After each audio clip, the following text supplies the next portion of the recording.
Mga kalakbay, mga adlaw. Ato ning hisgutan si Jonilito Bulawan. Nasudlan ako ang iyang live. Apan, sawa po ko kasud siyang live. Naka-mention mong good siya aning nga portion, no? Kanina nagsimba og Domingo. Mga anak ni Roman Catholic Church, bisan pag unsang reliyon. O, mo ni akong ginaginot. Kay, ingon mong gid siya nga, ang musimba gyud sa adlaw nga Domingo, anak sa Roman Catholic Church. Ano ba? Kanina nagsimba og Domingo. Mga anak ni Roman Catholic Church, bisan pag unsang reliyon. Oh, so, ini, nagulog-hulog og piso net kay namon ko sa Daplig Highway. Wa pa man ko sa among balay. So, nahimo yun akong question ano niya. Tanawa. Oh, Oh, ano go yan? ahead. Akong pangutana lain. Imo yung giingon ganina ba nga ang tanang nagsimba og Domingo anak sa Roman Catholic Church. Oh, O karon, akong pangutana mao ni. Ang San Mateo 28:9, ang mga apostoles ni simba man ni Kristo. Unsang adlaw na? nisimba ni Kristo. Ang pagutana, sabat ba na? Bisag karon, Domingo naman ron. No? Pwede mo kung sa simba ni Kristo, magbuot dahil ka. Dili, sabat, paulay. No, Ah, Apo, ang imo yung deklarasyon ganina, ang tanan nga ni simba sa adlaw nga Domingo anak sa Roman Catholic Church. Kana wala kang sabat ba na siya sabat. Basta mo dyan imong premise kanina ayaw pamutmuta kay naka-record imong video. Ang tanan nga sige. nagsimba sa adlaw nga Domingo anak sa Roman Catholic Church. kanina nagsimba og Domingo. Mga anak ni Roman Catholic Church, bisan pag unsang reliyon. Ang pangutana ko mao sa San Mateo 28:9 unsa mang adlaw gisimba si Kristo sa mga apostoles? Okay. Ning labay na ang adlaw nga ipapahulay nini. Sa O sa adlaw, paghilabay sa adlaw nga ipapahulay. Sa nahauna ang adlaw simana, unsay unang adlaw simana? Domingo. Nganong gisimba siya? Tungod kay diha ning tuo sila. Oh, dili ni sabat. Ay pagkatakatawan wala na ingon diri nga sabat. Kay ning labay ng sabat, ning labay ng sabat diri sa uno. Human sa adlaw nga sabat, unang adlaw simana nabanhaw si Kristo. Nganong gisimba si Kristo? Tungod kay nabanhaw siya. Gisimba siya sa mga apostoles. Oh, dili ni sabat ha kay human ang sabat. Ayaw pagbuot-buot yung gabok.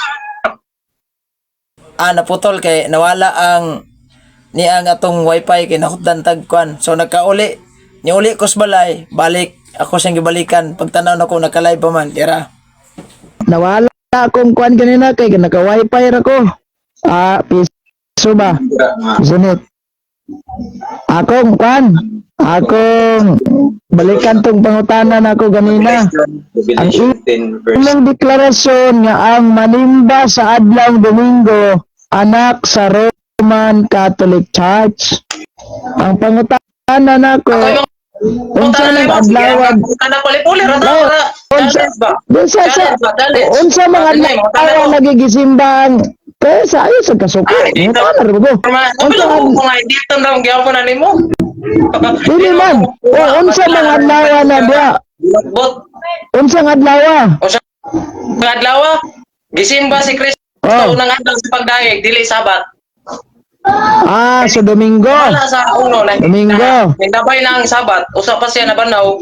Domingo. Nagsimba nila, dili ito siya sabat. Simba to sa pagdaig. sa Nagdabanaw si Kristo. sa Domingo Domingo, ang gibanaw pangutanan si nako Kristo, ang dili deklarasyon sabat. mo ganimo sa Brad lagi ang deklarasyon mo ganimo Brad musimba gid sa adlaw Domingo anak sa Roman Catholic Church wala pud ka moingon nga daig ba ni sabat ba ni basta ka simba Kanina nagsimba og Domingo.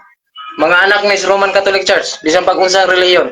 so imo nang dawaton karon nga ang mga apostoles kananimba man sa adlaw Domingo imo nang dawaton karon nga sila usab anak sa Roman Catholic Church. Oh, kay maila man nato. God! Ang mga apostoles anak sa Roman Catholic Church matod ni Bulawan maila daw. God! It's over. Ang anak di ay sa Roman Catholic Church ang mga apostoles. Kay iyang deklarasyon nga simbag Domingo anak sa Roman Catholic Church. Kanina nagsimba og Domingo. Mga anak ni Roman Catholic Church, bisan pag unsang reliyon. So imo nang dawaton karon nga ang mga apostoles kanalimba man sa adlaw Domingo, imo nang dawaton karon nga sila usab anak sa Roman Catholic Church. Oh, kay maila man nato.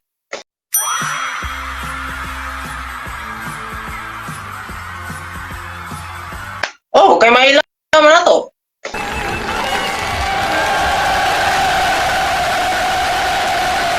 Oh, kay maila man nato. God!